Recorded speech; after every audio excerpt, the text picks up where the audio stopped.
Most people think conversations are about talking, but that belief is why they lose control so quickly. They focus on what to say instead of how the conversation is moving. They rush to explain, react emotionally, or prove something.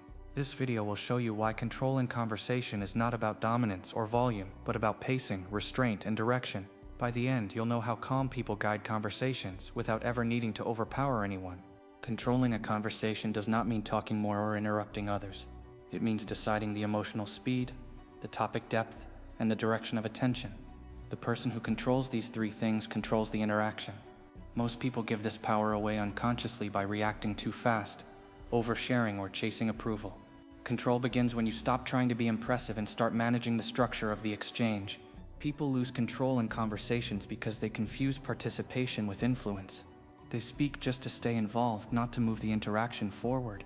When silence appears, they panic. When challenged, they rush to defend. This constant reaction creates predictability. Predictable speakers are easy to steer, interrupt, or ignore. Control belongs to the person who is comfortable letting moments pass without filling them.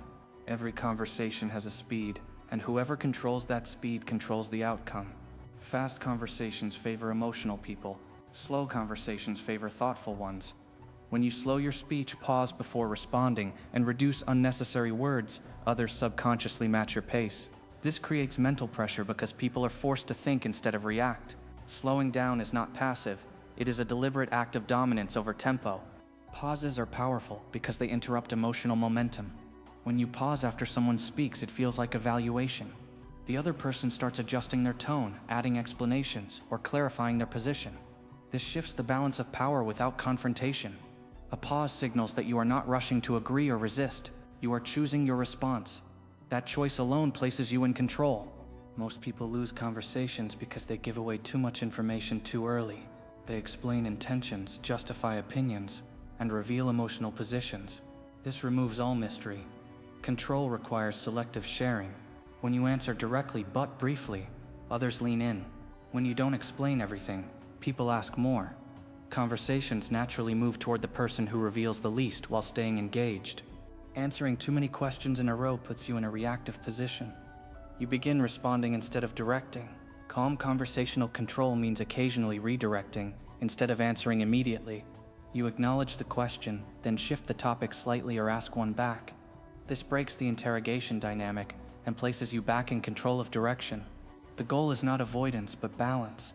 Emotion is information. The more emotion you display, the easier it is for others to read you. Neutral tone, steady posture, and relaxed facial expressions make you harder to predict. This unpredictability forces others to monitor themselves more closely. Emotional neutrality does not mean coldness. It means your reactions are measured, not automatic. Control exists in the space between stimulus and response. Interruptions happen when people sense no consequence. When your voice is soft, rushed, or apologetic, others feel permission to cut in. Calm speakers who pause, maintain eye contact, and continue speaking without reacting to interruptions signal stability. Over time, people stop interrupting because the interaction no longer rewards it. Control is reinforced by consistency, not confrontation. Steering a conversation means subtly choosing what receives attention. You do this by responding more deeply to points you want expanded, and briefly to those you want to end. People naturally follow engagement.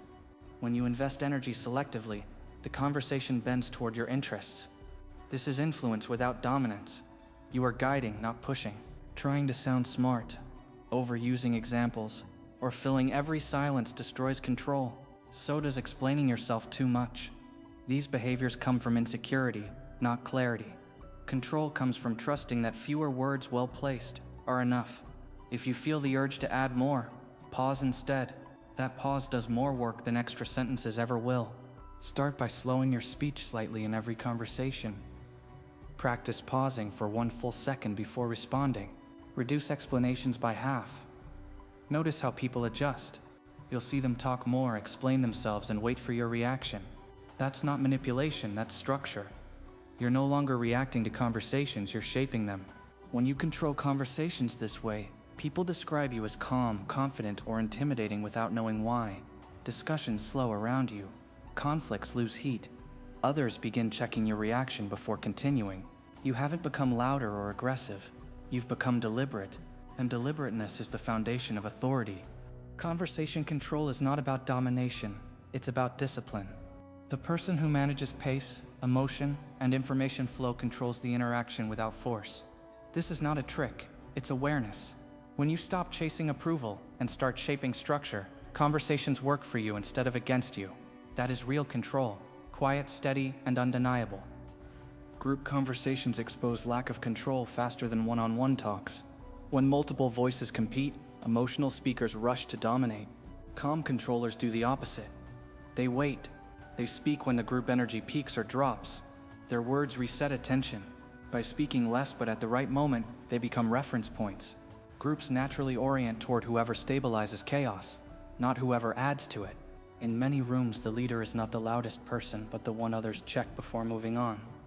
This happens because restraint signals evaluation.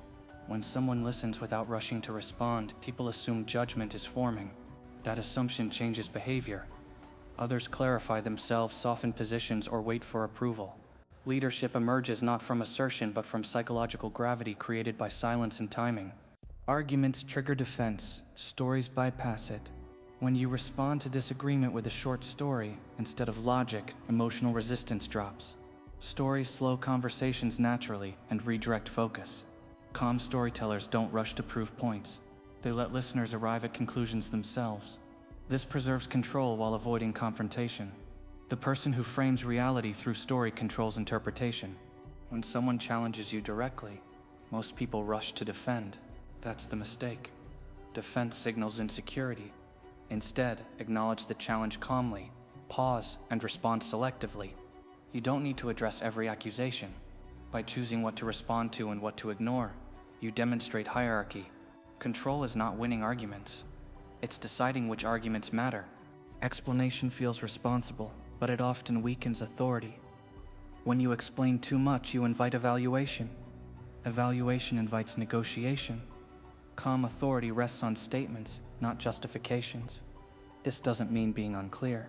It means being complete without being defensive. Say what needs to be said, then stop. Let silence protect the statement. Most people don't know how to end conversations cleanly. They linger, soften exits, or overtalk. Ending a conversation decisively is a control signal. Calm exits show that your time is structured. When you close interactions without apology, people remember the ending more than the discussion. Authority is reinforced by how conversations end, not how long they last. At work, control comes from clarity under pressure. Calm professionals don't rush meetings. They summarize, pause, and decide. When emotions rise, they lower their tone. This contrast reframes authority instantly. People associate calm with competence. Over time, decisions flow toward those who regulate discussions, not those who dominate them. Most people fail because they want instant results. Conversational control compounds slowly. The first few times, silence feels awkward. Pauses feel exposed. But consistency changes perception. Control isn't noticed immediately. It's felt. Once others feel it, behavior changes automatically. That's when authority becomes effortless. To control conversations, you must stop needing validation. If approval matters, you'll overtalk. If acceptance matters, you'll soften statements. Control requires emotional independence. You must be willing to let conversations feel unfinished. That discomfort is the cost of authority. Most people avoid it. That's why most people never control rooms. Use this daily by choosing one conversation to slow down. Speak less, pause longer, explain less, end cleanly. Observe reactions. You'll notice people leaning in, adjusting tone, and waiting for you. That's not coincidence. That's structure. You're no longer participating. You're shaping. Real conversational control is invisible. No dominance, no aggression, just structure. When you manage pace, emotion, and information, people follow without realizing why. This is not manipulation. It's awareness. And awareness, when applied consistently, becomes power.